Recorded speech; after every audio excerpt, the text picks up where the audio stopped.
Good evening, ladies and gentlemen. I'm your trusted host and purveyor of all things informative and absurd. Tonight, our main character is none other than Ramon Bass, a man whose extravagant lifestyle and vain pursuits led to his inevitable downfall. In this gripping tale, we'll delve into Abbas's background and trace the roots of his devious activities.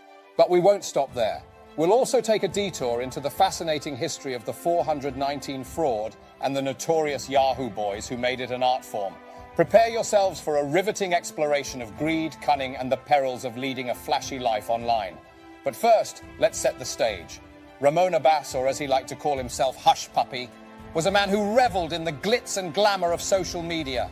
His Instagram feed was a parade of private jets, fast cars, and enough bling to put Mr. T to shame. Little did he know that his ostentatious displays of wealth were leading him down a treacherous path, leaving a digital trail for the FBI to follow. Our mission today is to understand how someone could be so foolish as to engage in cybercrime and, in Abbas's case, get caught in the act. Trust me, folks, this is a cautionary tale for anyone who thinks they can flaunt ill-gotten gains without consequences. Spoiler alert, it doesn't end well for our protagonist. So grab your popcorn, settle into your chairs, and prepare to witness the rise and fall of a cybercriminal extraordinaire. But hey, don't keep all that knowledge to yourself. Join our community of curious minds by subscribing right now. When you do, drop us a comment saying, "I subscribe," to let us know you're on board. We'll do our best to respond and engage with your questions and suggestions. Together, let's uncover the hidden secrets and untold tales on casual history. Ramon Bass was born in the bustling city of Lagos, Nigeria. In a country marked by economic disparities and limited opportunities, Lagos became both the backdrop and the catalyst for our so-called protagonist's journey. Within its vibrant energy and economic struggles, Ramon experienced a blend of hardships and dreams that shaped his path. But this wasn't a simple tale of triumph against all odds. No, Ramon faced a myriad of obstacles that would make your head spin. From the scarcity of quality education to the stagnant economy and the pervasive presence of corruption, he grappled with the harsh realities of a society in flux. Yet these challenges didn't quell Ramon's aspirations. Instead, they fueled his determination to break free from the constraints of his circumstances. In this quest for a better life, he embarked on an unconventional path, one that led him into the alluring realm of cybercrime. The allure of wealth, power, and the chance to transcend the limitations imposed upon him became too enticing to resist. With a mind shaped by his early experiences and an insatiable hunger for a brighter future, Ramon set his sights on the world of cybercrime. In a landscape where opportunities seemed scarce, he saw it as his way to defy the odds and rewrite his own story. It wasn't just about outsmarting the system. It was his means of transcending the boundaries imposed upon him. Let's go back in time and unravel the captivating history of the 419 fraud and the notorious Yahoo Boys. It all began with a simple idea, an idea that would go on to become one of the most infamous forms of fraud in the digital age. Ramon Bass, our flamboyant protagonist, found himself entangled in this web of deceit. Drawing inspiration from the rich history of the 419 fraud, Abbas embraced the art of manipulation and deception, setting his sights on amassing wealth through illegal means. With his charismatic persona and a keen eye for exploiting vulnerabilities, he maneuvered his way into the world of cybercrime. The annals of the 419 fraud are replete with infamous cases that left a lasting impact on both individuals and institutions.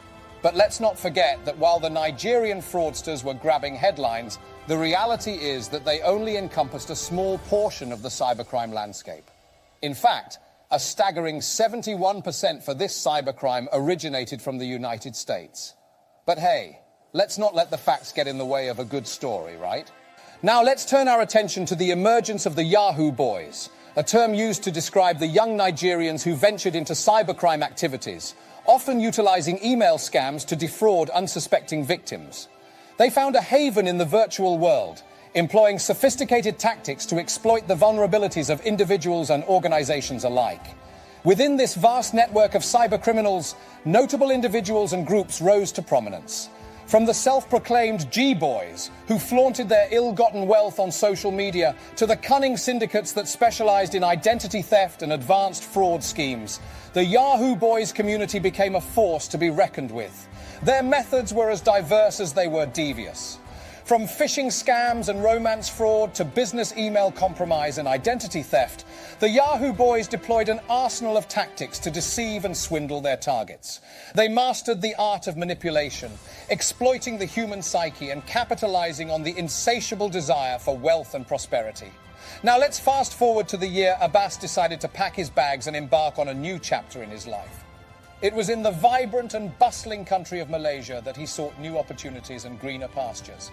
The exact year of his relocation remains a mystery, but one thing is clear.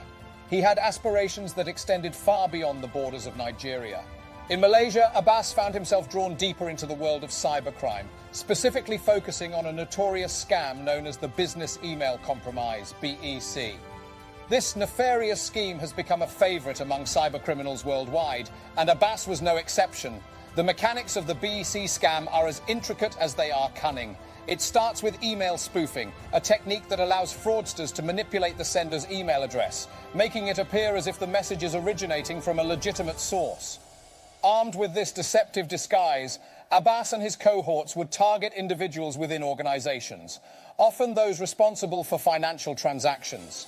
With careful precision, they would deploy social engineering tactics to trick their victims into divulging sensitive information or unwittingly authorizing fraudulent wire transfers.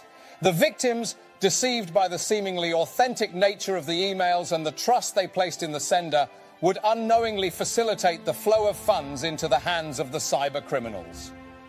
Abbas spared no expense when it came to selecting his victims.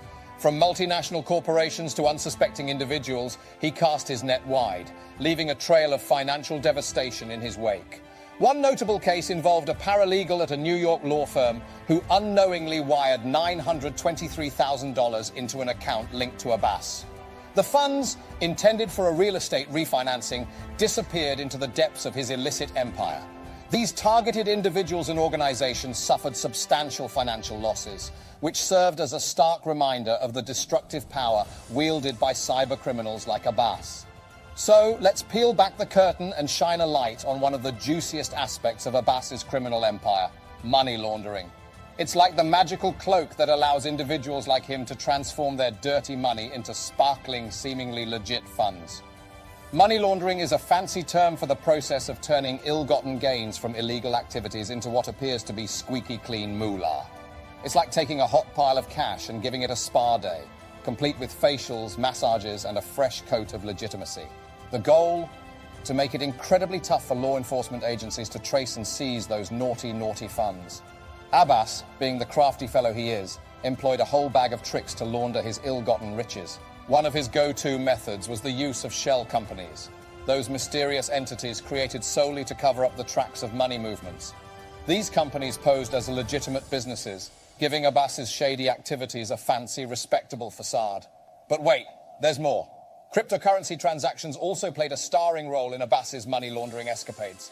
With the rise of decentralized digital currencies like Bitcoin, he found a way to whisk his dirty money across borders without raising any red flags. And what's a good money laundering scheme without a touch of offshore flavor? Abbas knew that stashing his ill-gotten gains in secret offshore accounts was the way to go. These hidden treasure troves, nestled in countries with loose regulations and strict secrecy laws, acted as safe havens for his dirty dough. Now let's talk numbers, shall we? The amounts involved in Abbas's money laundering extravaganza were mind-boggling. Though we can't give you the exact figures, it's estimated that he laundered millions, if not billions of dollars. That's right, folks. We're talking about an ocean of cash flowing through a labyrinth of financial channels, swirling around the globe like a whirlpool of illicit transactions. And where were the headquarters of this money laundering operation? You guessed it. Places known for their lenient financial regulations and anonymity. Think United Arab Emirates, where Abbas decided to set up camp for a while. And let's not forget those other offshore jurisdictions, those little havens of secrecy that aided him in the art of moving and hiding his ill-gotten loot. Now, who were the unfortunate victims of Abbas's cunning cybercrime schemes? Among the notable victims were individuals, businesses, and even financial institutions that found themselves in the crosshairs of his calculated fraud.